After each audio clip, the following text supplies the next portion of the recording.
আজকে আলোচনা করব রোগ প্রতিরোধ ক্ষমতা বাড়াতে কোন ধরনের খাবার খাওয়া উচিত এবং রোগ প্রতিরোধ ক্ষমতা বাড়ানোর জন্য কোন ধরনের খাবার খাওয়া প্রয়োজন বা উচিত।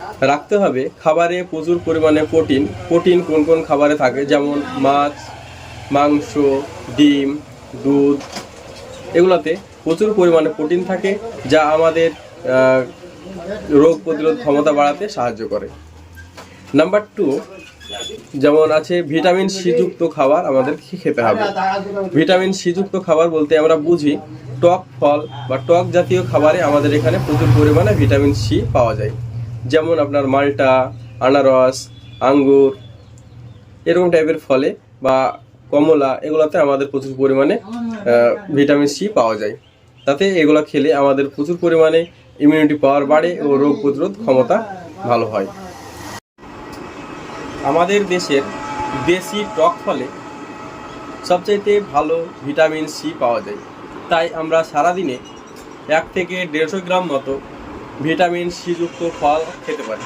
তাহলে আমাদের ইমিউনিটি পাওয়ার ভালো থাকবে এবং রোগ প্রতিরোধ ক্ষমতা গড়ে উঠতে সাহায্য করবে। আপনাকে খেতে হবে ইমিউনিটি পাওয়ার বাড়ানোর জন্য ভিটামিন ডি যুক্ত খাবার। এখন দেখতে হবে ভিটামিন ডি যুক্ত খাবার আমাদের দেশে কোনগুলো আছে। আমাদের দেশে ভিটামিন ডি যুক্ত খাবার খুব কম পাওয়া যায়, যেমন তাও পাওয়া যায় ডিম, বাটার ও সামুদ্রিক মাছে প্রচুর পরিমাণে ভিটামিন ডি পাওয়া যায়।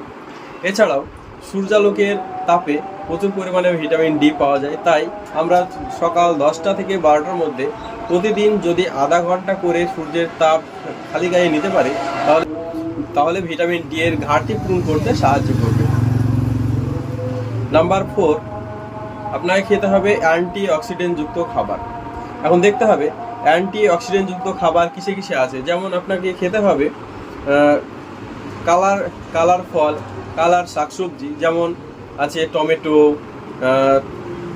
লাল শাক, সূর্য কুমড়ো, এগুলোতে প্রচুর পরিমাণে অ্যান্টি অক্সিডেন্ট থাকে।